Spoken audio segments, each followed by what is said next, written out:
काजल और काजल की माँ दोनों शादियों में काम किया करते थे। काजल दुल्हन की मेहंदी वगैरह और साज सजावट का काम करती थी और उसकी माँ शादी में और भी जो कोई भी काम हो वो उसकी मदद करके कुछ पैसे मिल जाते थे।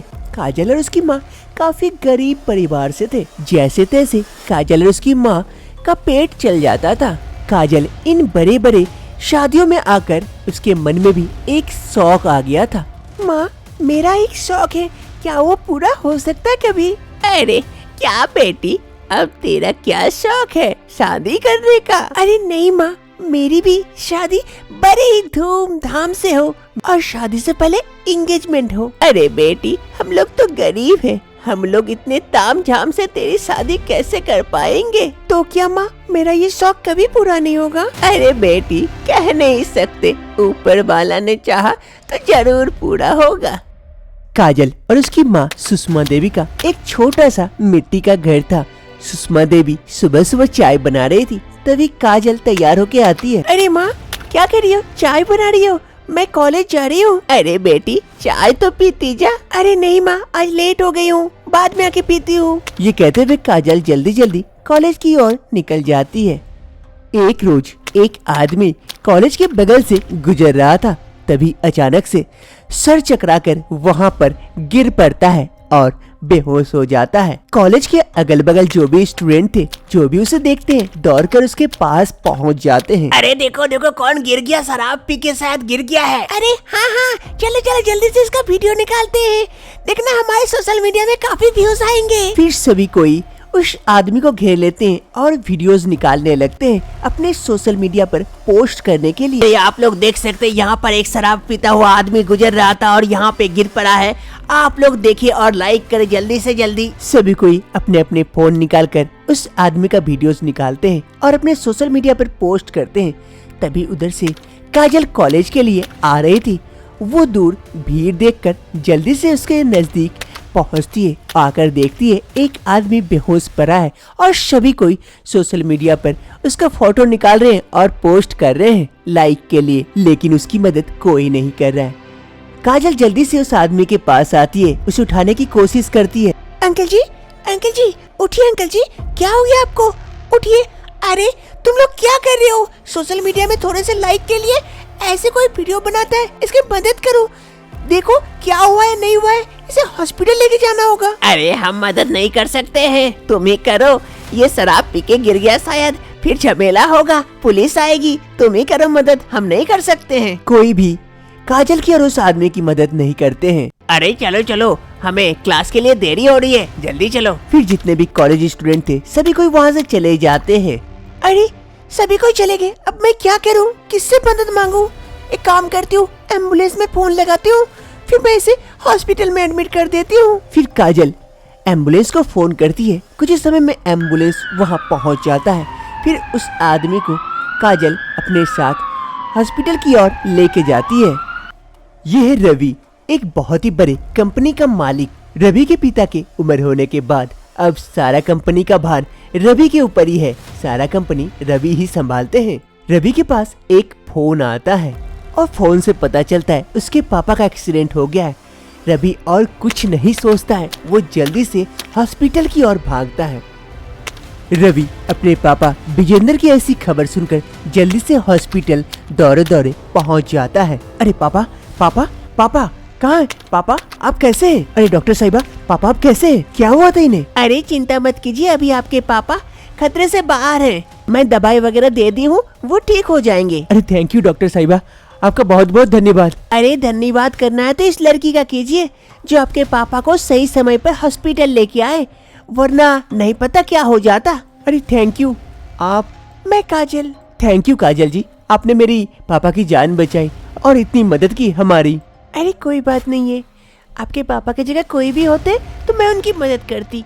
अब आप अपने पापा का ख्याल रखिए, मैं चलती हूँ। ये कहते हुए काजल वहाँ से आ जाती है और डॉक्टर साहिबा भी वहाँ से चली जाती है। तभी रवि के पापा विजेंद्र जी रवि को पास बुलाते हैं। अरे बेटा इधर सुन। हाँ पापा कहिए। अरे बेटा, मैं जैसी लड़की ढूंढ रहा था तुम्हारे लिए, ये लड़की बहुत अच्छी है। किसी ने मेरी मदद नहीं की लेकिन इसने की। ये बहुत संस्कारी है, अच्छी लड़की है, तू इससे शादी कर ले, बहुत खुश रहेगा तू। पैसे भी हमारे पास पैसे की तो कोई कमी नहीं है, बस एक संस्कारी बहू चाहिए, ये बहुत अच्छी है। अरे पापा, आपको जो अच्छा लगे सो कीजिए, आपकी खुशी के लिए मैं कुछ भी कर सकता हूँ, लेकिन वो लड़की मिलेगी कहाँ, उसका घर पता कुछ भी पता नहीं है हमें। अरे बेटा चिंता ना कर, मैं तेरा बाप हूँ, सब ढूंढ लूंगा। काजल की माँ के पास काजल के शादी के लिए पैसे नहीं थे, इसीलिए उसके रिश्ते भी काफी उम्रदार लोग आते थे काजल को देखने के लिए। अरे माँ जी, मुझे लड़की तो बहुत पसंद है, बस घर का काम आना चाहिए, मुझे कोई पैसा नहीं चाहिए। हाँ हाँ, इसे काम तो आता है घर का सारा। बस मेरे 2 बच्चे हैं, उसकी देख रेख कर ले अच्छे से और घर का सारा काम कर ले तो बस, और मुझे क्या चाहिए। अरे आपके 2 बच्चे हैं, आपने पहले बताया नहीं। अरे अब आपको बताओ या ना बताओ इससे क्या फर्क पड़ता है, आपको तो अपनी बेटी की शादी देनी है ना, मुझसे दे दीजिए, ये खुश रहेगी, मेरे घर में 2 टाइम खाना मिलेगा, घर का काम करेगी, रहेगी। माँ, मैं इस बुड्ढे से शादी नहीं करूँगी, ऊपर से इसके 2 बच्चे भी हैं। अरे बुढ़ा किसे बोल रही है, तेरा होने वाला पति हूँ। अरे भाई साहब, माफ कीजिएगा, मैं अपनी बेटी की शादी आपसे नहीं दे सकती, आप आ सकते हैं। अरे माँ जी, बहुत बड़ी गलती कर रहे हैं, इसकी शादी कहीं नहीं होने वाली है, ये देखने में खूबसूरत भी नहीं है, काली भी है, और आपके पास पैसे भी नहीं है दहेज में देने के लिए, तो इसकी शादी तो और नहीं हो सकती है। मैं ही हूँ इसे शादी करने के लिए, अगर आप अभी भी चाहें तो इस भूल को सुधार सकते हैं। अरे नहीं नहीं, मेरी माँ क्या चाहेगी, मैं ही नहीं चाहती आपसे शादी करने के लिए, तो आप कृपया यहाँ से जाने की कृपा करेंगे या हम और कुछ कोशिश करें आपको निकालने की। अरे बेइज्जती की भी हद होती है, जा रहा हूँ, हमेशा कुंवारी बनी रहना, देख लेना। ठीक है, मैं कुंवारी बनी रहूंगी, लेकिन आपसे शादी नहीं करूंगी। फिर वो इंसान वहाँ से चला जाता है और इधर। अरे माँ, क्या मेरी शादी ऐसे लोगों से होगी जो मेरे से उम्र में 2 या 3 गुने बड़े हैं, मैं उसे अंकल कहूँ या पति? अरे बेटा, अब क्या करूँ बोल, जिसे भी बोलती हूँ तेरे रिश्ते के लिए ऐसे ही किसी को भेज देते हैं, हमारे पास पैसे नहीं है देने के लिए ना, इसीलिए वो लोग ऐसा मजाक करते हैं हमारे साथ। एक रोज रवि के पापा विजेंद्र जी और रवि दोनों काजल के घर के समीप पहुंच जाते हैं और घर के बाहर जाकर आवाज लगाते हैं, अरे काजल बेटा, काजल बेटा, काजल। ये आवाज सुन काजल की माँ बाहर आती है। जी कहिए, आप लोग कौन हैं? मैं तो आप लोगों को पहचान नहीं पाई। तभी काजल अंदर से बाहर आती है और जैसे ही रवि और उसके पापा को देखती है, अपनी माँ से कहती है, अरे माँ, मैंने आपको उस दिन बताया था ना, वही अंकल है। अंकल नमस्ते, आइए आइए, घर के अंदर आइए। ओ आइए आइए, अंदर आइए। फिर काजल और उसकी माँ रवि और उसके पापा को घर के अंदर लेके जाते हैं। आइए आइए अंकल, बैठिए यहाँ पर। फिर रवि और उसके पापा वहाँ खटिया पर बैठ जाते हैं। आप लोग बैठिए, मैं आप लोगों के लिए चाय लेके आती हूँ। हाँ हाँ बेटा, चाय बना के लेके आ, तुम्हारे हाथों की चाय पीनी है मुझे। ठीक है अंकल, अभी लेके आती हूँ। ये कहते हुए काजल चाय बनाने के लिए चली जाती है। इधर उसकी माँ कहती है, अगर कोई गलती हो जाए तो माफ कीजिएगा, लेकिन पूछना भी जरूरी है, आप जैसे अमीर लोग हमारे इस गरीब खाने में आए, हमारी बेटी से कोई गलती नहीं तो हो गई ना? अरे नहीं नहीं, आपकी बेटी से कोई गलती नहीं हुई है, आपकी बेटी ने तो मेरी जान बचाई है, उसी का तो शुक्रिया अदा करने आया हूँ। अरे नहीं नहीं, इसकी क्या बात है, मेरी बेटी ऐसी ही है, सबकी मदद करते फिरती है। बस आपके घर से एक चीज चाहिए, वही लेने आया हूँ, अगर आप इजाजत देंगे तो बहुत अच्छी होगी। अरे हमारे इस गरीब की कुटिया में ऐसी कौन सी चीज है जो आपको चाहिए? आपकी बेटी हमें बहुत पसंद है, हम अपने बेटे के लिए आपकी बेटी का हाथ मांगने आए हैं। क्या क्या कह रहे हैं आप? मुझे विश्वास नहीं हो रहा है, कहीं आप लोग मजाक तो नहीं कर रहे ना? अरे नहीं नहीं, मैं कोई मजाक नहीं कर रहा हूँ, सच में मैं अपने बेटे की शादी आपकी बेटी से करवाना चाहता हूँ। आपकी बेटी मुझे बहुत पसंद है। काजल उधर से चाय लेकर आ रही थी। ये बातें सुनकर काजल काफी खुश हो जाती है। फिर धीरे धीरे आगे आती है। अंकल ये लीजिए चाय। हाँ हाँ बेटी, बहुत बढ़िया। रवि चाय लो। हाँ पापा। हाँ तो रवि, मैं क्या कह रहा था, देखो अच्छे से देख लो, कैसी लगी तुम्हें? अरे पापा आप भी ना। रवि और काजल की शादी तय कर देते हैं। इससे काजल की माँ काफी खुश होती है। उसकी बेटी की शादी तय हो जाती है, वो भी एक अच्छे परिवार, एक अमीर परिवार के घर। फिर एक अच्छा सा दिन देखकर काजल और रवि का एंगेजमेंट कर दिया जाता है। रवि और काजल एक दूसरे को रिंग पहनाते हैं और एंगेजमेंट की रस्म पूरी होती है। काजल का सपना भी पूरा हो जाता है, क्योंकि उसका सपना था कि उसका भी एक अच्छा सा एंगेजमेंट हो। अरे सुषमा जी, आप खुश तो है ना? आपकी बेटी की एंगेजमेंट हो गई, अगले महीने उसकी शादी है। अरे विजेंद्र जी, इससे ज्यादा खुशी और किसे हो सकती है? सुषमा देवी के साथ साथ काजल भी काफी खुश होती है। एक सपना उसका पूरा हो जाता है, अगले महीने उसकी शादी है। कौन कहता है कि सपना पूरा नहीं होता है? जागते हुए देखोगे तो सपना जरूर पूरा होगा। जैसे आज काजल का सपना पूरा हो गया, वैसे आपका भी हो सकता है। आप अपने सपने पर काम करना चालू कर दो, देखो एक न एक दिन जरूर पूरा होगा आपका सपना। अरे शकुंतला बहू, ये क्या की? ये कोई चूल्हा थोड़े ना है, ये तो कमोड है। कमोड में खाना पका रही है। सुरेश और राकेश दो भाई थे, दोनों की एक साथ शादी होती है। राकेश की जहां एक मॉडर्न लड़की से शादी होती है, वहीं सुरेश की शादी एक गांव की लड़की से होती है। लेकिन इस शादी से सुरेश और राकेश दोनों खुश थे, और सबसे ज्यादा उनकी माँ सुषमा देवी खुश थी कि उनकी दोनों बेटों की शादी हो गई। अब तो उन्हें काम करने की कोई आवश्यकता नहीं है, क्योंकि घर में दो दो बहुएं आने वाली है। आज शादी की सुहागरात थी, जहाँ पर राकेश की बीवी रजनी दूध का गिलास लिए बिस्तर पर बैठे अपने पति राकेश का इंतजार कर रही थी। तभी वहाँ पर राकेश पहुँचता है। अरे वाह रजनी, आज तो बहुत खूबसूरत लग रही हो तुम, और इन फूलों की भांति खूब खिल रही हो। थैंक यू जी, ये लीजिए आपके लिए दूध। रजनी राकेश को दूध का गिलास बढ़ाती है। वहीं दूसरी तरफ शकुंतला भी अपने पति सुरेश का इंतजार कर रही थी। काफी लेट हो गई थी, लेकिन सुरेश अभी तक नहीं आए थे। अरे क्या हुआ, अभी तक वो नहीं आए? अब क्या करूं? इतनी भूख भी लगी है। अरे ये दूध उनके लिए है ना, मैं कैसे पी सकती हूँ? अरे छोड़ो छोड़ो, वो बाद की बात है, अभी पी लेती हूँ, बाद में देखा जाएगा। शकुंतला को काफी भूख लगी थी। वो सामने दूध का गिलास देखकर वो उठाती है और सारा दूध गटक लेती है। तभी वहाँ पर सुरेश आते हैं। ओ! शकुंतला एक ढकार उठाती है। तभी सुरेश कहता है, अरे क्या हुआ शकुंतला, क्या खाई जो इतना ढकार उठा रही हो? अरे कुछ नहीं, वो आपका दूध रखा हुआ था ना, बड़ी भूख लगी थी तो वो पी ली। वो आपको पीना था क्या? अरे नहीं नहीं, कोई बात नहीं है, तुम पियो या मैं पिया, एक ही बात है। तो ठीक है जी, अभी बड़ी नींद लगी है, मैं सो जाती हूँ। कब से आपका इंतजार कर रही थी, कहाँ गए थे? अब तक हम लोग तो कब का सो जाते हैं, इतनी रात तक जगे हुए हैं। चलिए चलिए जल्दी सो जाइए, रात हो गई है। ये कहते हुए शकुंतला सो जाती है। और इधर सुरेश, अरे कैसी लड़की है, आज इसे पता भी नहीं है क्या आज हमारी सुहागरात है, और ये तो सो गई। लगता है सब कुछ इसे सिखाना पड़ेगा मुझे। आज शकुंतला की पहली रसोई थी। वो कमरे में सोचती है, अरे आज सासू माँ को कुछ अच्छा बना के खिला देती हूँ। सासू माँ हमेशा मेरा ही गुणगान गाएगी।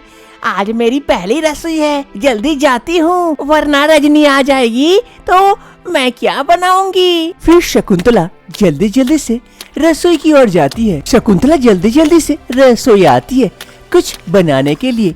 आकर देखती है पहले से रजनी वहाँ मौजूद है और कुछ पका रही है। अरे ये क्या, ये तो पहले आ गई, अब मैं कैसे बनाऊंगी? अरे रजनी, मुझे भी तो खाना बनाना है, एक चूल्हा मुझे भी दे दो, आज मेरी भी पहली रसोई है ना। अरे शकुंतला, आज तुम्हारी पहली रसोई है तो मेरी भी है, मैं पहले आई हूँ तो मैं पहले बनाऊंगी। मैं पहले बना लूं फिर तुम बना लेना। अरे ये तो बड़ी चालाक है। अच्छा ठीक है, तुम ही बना लो, मैं दूसरा चूल्हा में बना लेती हूँ। ये इसे दूसरा चूल्हा कहाँ से मिल गया? घर में तो एक ही किचन है। अरे तुम्हें दूसरा चूल्हा कहाँ से मिल गया? यहाँ तो एक ही किचन है। अरे मैं तुम्हें क्यों बताऊँ, अब मैं अपने से बनाऊंगी और सासू माँ को अम्प्रेस कर दूंगी। अम्प्रेस? ठीक है, अम्प्रेस कर दो, जाओ सासू माँ को। फिर शकुंतला वहाँ से चली जाती है और इधर रजनी अपना खाना पकाने लगती है। रजनी इधर खाना पका रही थी, तभी उसकी सास वहाँ पहुँचती है किचन में। अरे रजनी बहू, क्या बना रही हो? बहुत अच्छा सुगंध आ रहा है बाहर। अरे माँ जी, ये देखिए आपके पसंद की सारी चीजें बना रही हूँ। अरे बहू, ये तो चाइनीज आइटम है, ये मुझे उतने पसंद नहीं है, कुछ देसी बनाओ तब तो मजा आएगा। लेकिन माँ जी, मुझे देसी बनाना आता नहीं है। अच्छा कोई बात नहीं है, धीरे धीरे सीख जाओगी। लेकिन इतनी अच्छी सुगंध कहाँ से आ रही है? वो शकुंतला बहू कहाँ है? वो कहाँ खाना बना रही है क्या? अरे हाँ माँ जी, वो तो बोल के गई कि दूसरा किचन भी है इस घर में, उसे पता है, वो वहाँ बना रही है। इस घर में दूसरा किचन? आज तक तो मुझे नहीं दिखा, मेरा ही घर है। कहाँ बना रही है, जरा देखूं तो। चलो बहू, साथ में देखते हैं वो क्या पका रही है। फिर सुषमा अपनी बहू रजनी को साथ लेकर शकुंतला को ढूंढने के लिए निकलती है कि वो कहाँ खाना बना रही है, क्योंकि उसकी सास को बहुत अच्छी सुगंध आ रही थी खाने की। अरे खाना लगभग बन ही गया, बड़ा मजा आएगा। मेरी सास को खाने में बड़ा अच्छा सुगंध आ रहा है, अब से वो मेरी ही गुणगान गाएगी। शकुंतला को और कोई जगह नहीं मिलती है और उसे पता भी नहीं चलता है। वो कमोड को चूल्हा समझ लेती है और उसमें वो खाना पकाने लगती है वॉशरूम में। तभी वहाँ पर उसकी सास और रजनी आकर पहुँचती है। ये देखकर सुषमा दंग रह जाती है कि अरे शकुंतला बहू, ये क्या की? ये कोई चूल्हा थोड़े ना है, ये तो कमोड है। कमोड में खाना पका रही हो? ची ची ची ची ची ची, कितनी घिन वाली बात है। थोड़ा भी अकल है कि नहीं है? गवार तो गवार ही रहोगी क्या? अगर समझ नहीं आता तो कम से कम पूछ ही लिया करती। ची ची ची। माँ जी, ये तो कमोड में खाना पका रही थी, इसीलिए आपको शायद बहुत अच्छी सुगंध आ रही थी। जी बहू, तुमसे ये उम्मीद नहीं थी। अपना खाना बना के अपने ही खा लेना, हमारे नजदीक मत लाना। जी, अभी से घिन आ रही है। शकुंतला की सास शकुंतला को सुनाने के बाद वहाँ से चली जाती है। शकुंतला को अब भी कुछ समझ में नहीं आता है। तभी रजनी कहती है, अरे शकुंतला, तुम्हारा किचन तो बहुत बढ़िया है, सासू माँ को कहाँ पता है? अब से तुम यही बनाना खाना और यही खाना। रजनी भी शकुंतला का मजाक उड़ाती है और चली जाती है। और इधर शकुंतला, अरे मैंने कौन सा किया? मैंने तो खाना पका रही हूँ इस चूल्हे में, ये क्या कोमोट कर रही थी? ये तो अच्छा चूल्हा है और बर्तन भी अच्छे से बैठ रहे, तो मुझे क्यों सुनाई? मैं अभी जाके उनसे पूछ के आती हूँ। कमरे में सुरेश बैठा हुआ था। तभी शकुंतला बहुत सारे व्यंजन बनाकर सुरेश के पास आती है। ए जी, ये जरा चख के बताइए ना, कैसा हुआ है? अरे इतने सारे व्यंजन, ये देख के ही तो मुझे मेरे मुंह में पानी आ रहा है। लाओ अभी बताता हूँ। सुरेश को खाना बहुत ही टेस्टी लगता है। वो कुछ ही समय में सारा खाना सफा चट कर डालता है। अरे तुम्हारा खाना तो बहुत ही टेस्टी है, मजेदार खाना। ऐसा खाना तो लगता है सदियों से नहीं खाया हूँ। अरे आपको जब इतना पसंद आया तो माँ जी को क्यों नहीं? लेकिन माँ जी ने क्या कहा? अरे मैं वहाँ खाना बना रही थी, नया चूल्हा था, सफेद दिखने में बड़ा अच्छा लग रहा था, तो मैं वही बना ली। तो माँ जी बोली कि यहाँ कोई खाना बनाता है क्या? ये क्या बोल रही थी? कुमोड ऐसे ही कुछ। क्या तुम कोमोड में खाना बना रही थी? तुम रसोई में खाना नहीं बनाई? अरे क्या करूँ जी, रसोई में तो रजनी थी, वो खाना बना रही थी, मुझे पकाने नहीं दी। बोली कि मैं पकाऊंगी फिर तुझे दूंगी। तो मैं सोची इसी में बना ले तू, ये भी चूल्हा जैसा है, बढ़िया दिख रहा है, साफ सुथरा भी है, मैं वही बना ली। कोई दिक्कत है जी? अरे पागल औरत, जी, कैसा खाना बना के लेके आई, वहाँ खिला दी। अरे क्या हुआ जी, अभी तो तारीफ कर रहे थे और अभी गाली देने लगे। कौन सी होगी आपको? अरे शकुंतला, तुम जिसमें खाना बनाई उसमें हम लोग पॉटी करते हैं। ची ची ची, वो खाना बनाने के लिए नहीं है, पॉटी करने की जगह है। ची ची ची, मुझे तो उल्टी आ रही है।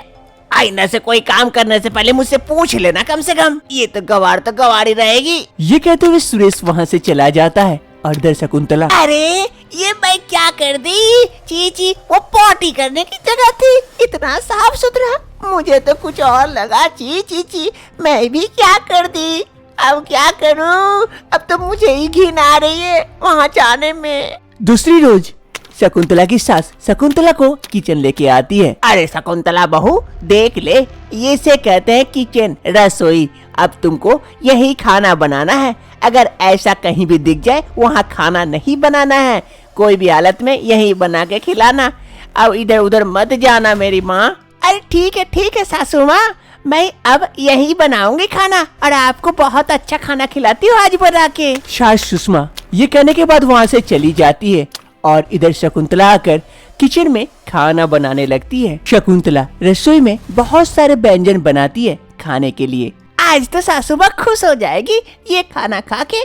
मैं उन्हें टेस्ट करवा के आती हूँ। फिर शकुंतला सारे व्यंजनों को एक थाली में लेती है और अपनी सासू माँ को टेस्ट करवाने के लिए जाती है। सास सुषमा और बहू रजनी दोनों सोफे में बैठे हुए थे। तभी शकुंतला बहुत सारे व्यंजनों के साथ आती है। अरे माँ जी, ये लीजिए, आपके लिए मैं खाना बना के लेके आई हूँ। बहुत सारे, देखिए ना कैसे हैं। अरे वाह बहू, बहुत सारे व्यंजन है और सुगंध भी बड़ी अच्छी आ रही है। लाओ लाओ, चख के देखती हूँ। अरे माँ जी, थोड़ा ध्यान से, कहीं ये। अरे नहीं रजनी, आज तो मैं खुद किचन से बना के लेके आई हूँ। किचन से, वहाँ नहीं। तुम भी टेस्ट करोगी? खाना लेके आओ तुम्हारे लिए भी। अरे नहीं, मैं बाद में टेस्ट कर लूंगी, अभी माँ जी को टेस्ट करने दो। फिर सुषमा थोड़ा सा चखने के नाम पर सारा खाना सपाचट कर डालती है, क्योंकि खाना बहुत ही टेस्टी बना था और सुषमा को खूब पसंद आता है। अरे वाह बहू, तुम्हारे हाथ में तो जादू है, जादू। इतना टेस्टी खाना तो मैं जिंदगी में कभी नहीं खाई हूँ। बहुत बढ़िया, बहुत बढ़िया। अरे रजनी बहू, तू भी थोड़ा सा सीख ले इससे, कितना अच्छा खाना बनाती है। अब से शकुंतला सास की लाडली हो जाती है। रजनी को इससे थोड़ा थोड़ा गुस्सा तो आता है, लेकिन मैनेज हो जाता है। अब घर में सभी कोई खुशी खुशी रहने लगते हैं और कहीं भी कोई दिक्कत आती है तो उसकी सास या रजनी उसकी मदद कर देती है।